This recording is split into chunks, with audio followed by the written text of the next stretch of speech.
¿Usted de dónde viene, jefe? De Virginia viene. Veamos el siguiente diagnóstico. Vamos al video, pues. Oigan ustedes ese sonido raro. El cliente viene preocupado, asustado, porque ya no haya qué hacer con ese sonido ingrato. Oiga, no le da cosa, no le da escalofríos pensar que su carro vaya a andar así o peor. Aquí podemos decir que es el compresor el problema, ¿va? Pero vea usted, ¿dónde está el problema de este vehículo? 240-354-8897. Mire, para el compresor, se le quita. Venga a ver otro problema aquí, maestro.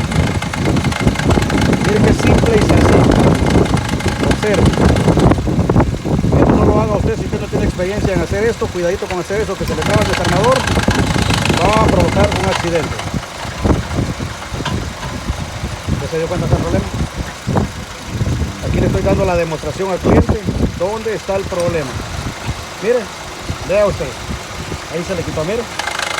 Ahí lo está haciendo. Mire.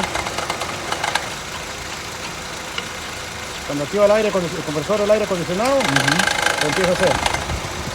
Ahí está el compresor puesto. Ahí deja de hacerlo. Miren, 240-354-8897.